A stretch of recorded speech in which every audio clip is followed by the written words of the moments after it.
السلام علیکم۔ Urdu centre hub میں خوش آمدید۔ حضرت سلیمان علیہ السلام اللہ کے برگزیدہ بندے تھے۔ حضرت سلیمان علیہ السلام داؤد علیہ السلام کے بیٹے تھے۔ سمجھا جاتا ہے کہ انہوں نے متحدہ اسرائیل پر حکومت کی۔ ان کے بعد ملک اسرائیل کے دو حصے شمال اور جنوب ہو گئے۔ حضرت سلیمان کا سلسلہ نسب یہودا اولاد یعقوب کے واسطے سے حضرت یعقوب سے جا ملتا ہے۔ قرآن پاک میں انہیں اولاد ابراہیم میں شمار کیا گیا ہے۔ حافظ ابن عساکر نے آپ کے نسب نامے کی تفصیل یوں بیان کی ہے: سلیمان بن داؤد بن عیسیٰ بن عید بن عابر بن سلمون بن نحشون نازب بن ارم بن حسرون بن فارس بن یہودا بن یعقوب بن اسحاق بن ابراہیم۔ حضرت داؤد علیہ السلام کی طرح اللہ تعالیٰ نے حضرت سلیمان علیہ السلام کو بھی بہت سے معجزے عطا کر رکھے تھے۔ آپ علیہ السلام جانوروں کی بولیاں سمجھ لیتے تھے۔ ہوا پر آپ علیہ السلام کا قابو تھا۔ آپ علیہ السلام کا تخت ہوا میں اڑا کرتا تھا، یعنی صبح اور شام مختلف سمتوں کو ایک ماہ کا فاصلہ طے کر لیا کرتے تھے۔ حضرت سلیمان علیہ السلام کے لیے ہوا کو مسخر اور ان کے حکم کے تابع بنا دیا گیا تھا۔ حضرت حسن بصری رحمۃ اللہ علیہ فرماتے ہیں: حضرت سلیمان علیہ السلام اپنے تخت پر بیٹھ کر صبح کے وقت دمشق سے روانہ ہوتے، اسفر پہنچ کر قیلولہ کرتے، اس طرح شام کو اسفر سے روانہ ہوتے اور کابل میں رات گزارتے۔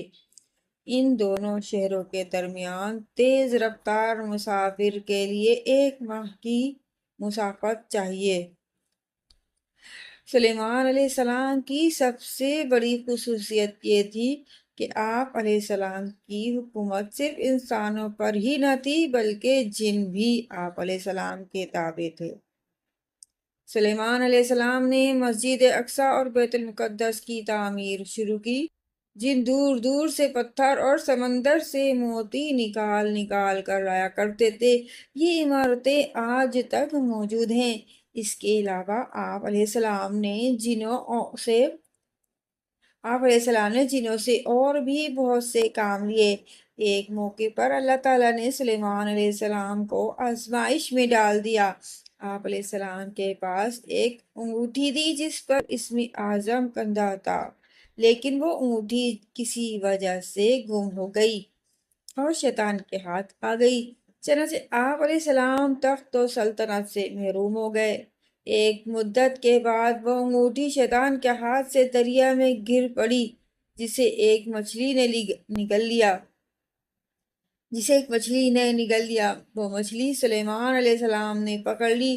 جب اس کو چیرا گیا تو انگوٹھی اس کے پیٹ سے مل گئی، اور اسی طرح آپ علیہ السلام کو دوبارہ سلطنت اور حکومت بھی مل گئی۔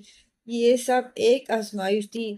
حضرت ابن عباس سے مروی ہے کہ ہدہد علم ہندسہ کا ماہر تھا، اور وہ حضرت سلیمان کے لیے پانی کی نشاندہی کرتا تھا۔ جب آپ جنگل میں ہوتے تو پانی کی ذمہ داری اسے سونپ دیتے۔ زمین کے اندر کا پانی اسے اس طرح دکھائی دیتا جس طرح انسان کو زمین پر پڑی ہوئی چیز نظر آتی، چنانچہ یہ پانی کی نشاندہی کر دیتا، اور اسی طرح زمین سے اس کی گہرائی بھی بتا دیتا۔ حضرت سلیمان جنات کو حکم دیتے، وہ اس جگہ کنواں کھود لیتے، اس طرح وہاں سے پانی پھوٹ پڑتا۔ سلیمان علیہ السلام کے زمانے میں یمن کے علاقے پر ملکہ بلقیس کی ملک سبا پہ حکومت تھی۔ ایک دن سلیمان علیہ السلام کا دربار لگا ہوا تھا، جس میں تمام جن و انس، چرند پرند اپنی اپنی جگہوں پر بیٹھے ہوئے تھے۔ دیکھا کہ ہدہد غیر حاضر ہے۔ آپ علیہ السلام نے فرمایا ہدہد نظر نہیں آتا، اگر اس نے اس غیر حاضری کی معقول وجہ بیان نہ کی تو اسے سخت سزا دی جائے گی۔ ابھی یہ باتیں ہو رہی تھی کہ ہدہد بھی حاضر ہو گیا۔ حضرت سلیمان علیہ السلام کے دریافت کرنے پر ہدہد نے بتایا کہ میں اڑتا ہوا یمن کے ملک میں جا پہنچا جہاں کی حکومت ملکہ بلقیس کے ہاتھ میں ہے۔ خدا نے سب کچھ دے رکھا ہے، اس کا تخت بہت قیمتی اور شاندار ہے، لیکن شیطان نے اس کو گمراہ کر رکھا ہے۔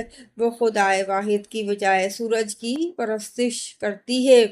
حضرت سلیمان علیہ السلام نے فرمایا کہ اچھا تو میرا خط اس کے پاس لے جا، تیرے جھوٹ اور سچ کا امتحان ابھی ہو جائے گا۔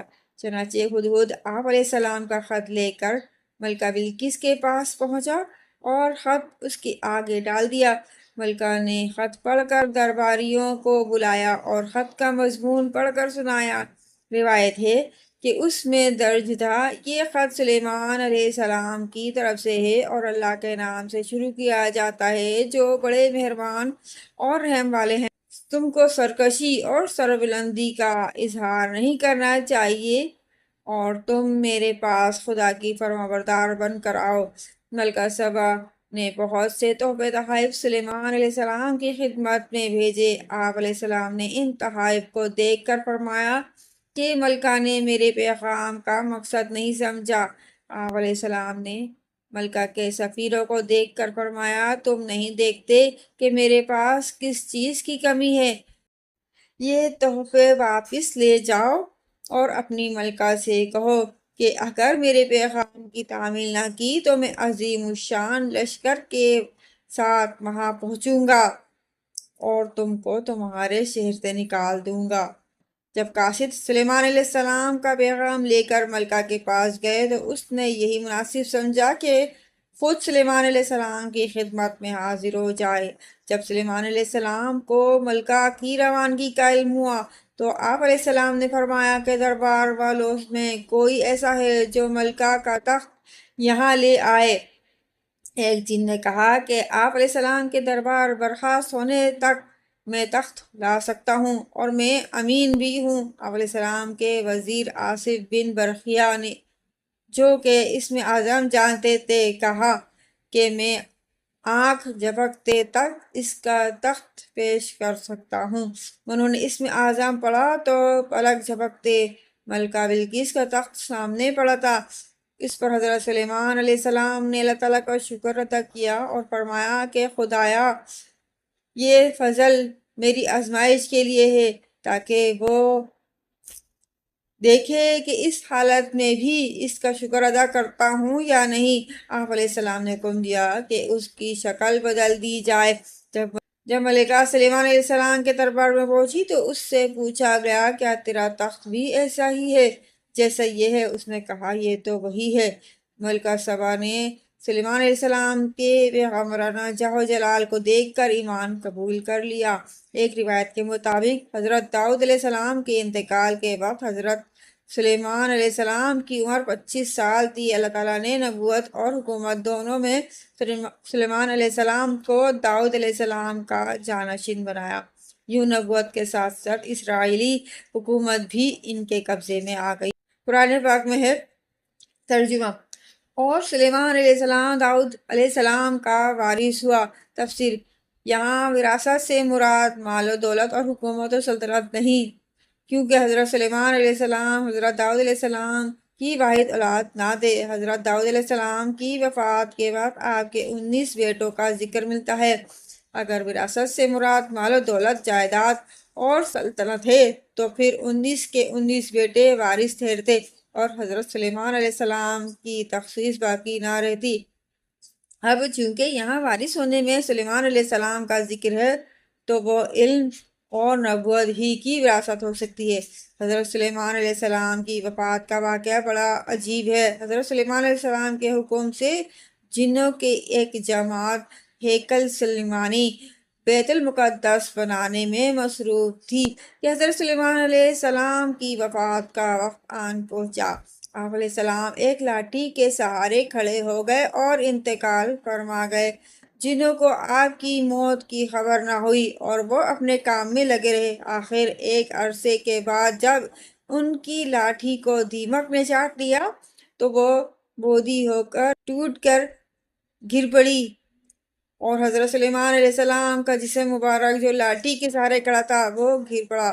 اس وقت جنوں کو معلوم ہوا کہ حضرت سلیمان علیہ السلام تو مدت سے انتقال کر چکے ہیں۔ یکدم افراتفری شروع ہو گئی۔ جس کا جدھر منہ آیا اس کے ہاتھ لگا لے کر بھاگا۔ شیطان نے اس دوران ایک چال چلی۔ اس نے ہاروت ماروت کا سکھائے گئے جادو جو کہ لوگوں نے کچھ کتابوں کی صورت میں محفوظ کر لیا تھا، اس نے وہ کتابیں سلیمان علیہ السلام کے تخت کے نیچے رکھ دی۔ لوٹ مار کے دوران جب کچھ انسانوں اور جنوں نے وہ کتابیں دیکھی تو شیطان کی بنائی چال کے مطابق ان کے ذہن میں یہ آ گیا کہ معاذ اللہ اس سب طاقت کی وجہ یہ جادو تھا۔ سلیمان علیہ السلام اپنے زمانے کے امیر ترین آدمی تھے۔ ایک تجزیے کے مطابق اگر آج کے حساب سے دیکھا جائے تو وہ 2200 ارب ڈالر کے مالک تھے۔ اپنے 29 سالہ دور حکومت میں انہیں ہر سال 25 ٹن سونا بطور نذرانہ ملتا تھا۔ اس عظیم الشان سلطنت شاہانہ کروکر اور نبوت کے اعزاز، انعامات و کرامات سے مالا مال ہونے کے باوجود حضرت سلیمان علیہ السلام سلطنت کا ایک پیسہ بھی اپنی ذات پر صرف نہ کرتے بلکہ اپنی گزر بسر کے لیے ٹوکریاں بنا کر فروخت کرتے تھے۔ یہ شان ایک نبی کی ہی ہو سکتی ہے، کسی دنیا دار بادشاہ کی نہیں۔ ہیکل سلیمانی کی تعمیر حضرت داؤد علیہ السلام نے شروع کی تھی، جن کی وفات کے بعد سلیمان علیہ السلام نے اسے مکمل کیا۔ اس کی تعمیر کے لیے بیرون ملک سے معمار بلوائے گئے تھے جو حضرت سلیمان علیہ السلام کے غلام نہیں تھے اور اس وجہ سے فری میسن کہلاتے تھے۔ ہیکل سلیمانی میں انہوں نے حضرت سلیمان کے خزانے کے خفیہ تہ خانے بھی تعمیر کیے۔ ہیکل کی تعمیر کے مکمل ہونے کے بعد وہ ملک سے چلے گئے، لیکن یہ راز نسل در نسل اپنی اولادوں کو منتقل کرتے رہے۔ کوئی 2000 سال بعد کچھ مہم جو یروشلم کے اس مقدس عبادت گاہ کے باقی ماندہ کھنڈرات تک آئے۔ بادشاہ وقت سے اجازت نامہ حاصل کیا اور یورپ سے زائرین کے آنے جانے کی حفاظت کے انتظامات سنبھالے۔ انہوں نے اپنے آباء و اجداد کی فراہم کردہ نشانیوں کی مدد سے ان مقامات کو ڈھونڈ نکالا اور بہت بڑی مقدار میں سونا نکال کر نائٹس ٹیمپلر کی تنظیم بنائی، جس کا ایک حصہ بینکنگ کرتا تھا اور دوسرا حصہ فوجی امور سر انجام دیتا تھا۔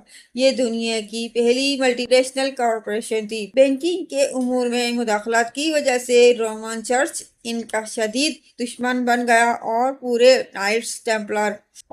یورپ میں نائٹس ٹیمپلر کے خلاف اقدامات کیے جانے لگے اور 1312 عیسوی کے بعد ان کا خاتمہ ہو گیا۔ ہیکل سلیمانی کی مغربی دیوار جو دیوار گریہ کہلاتی ہے، دیوار گریہ کے پاس زیر زمین تہ خانوں تک جانے والا کنواں آج بھی موجود ہے، جسے مضبوط اور شفاف شیشے کی چادر سے ڈھک دیا گیا ہے۔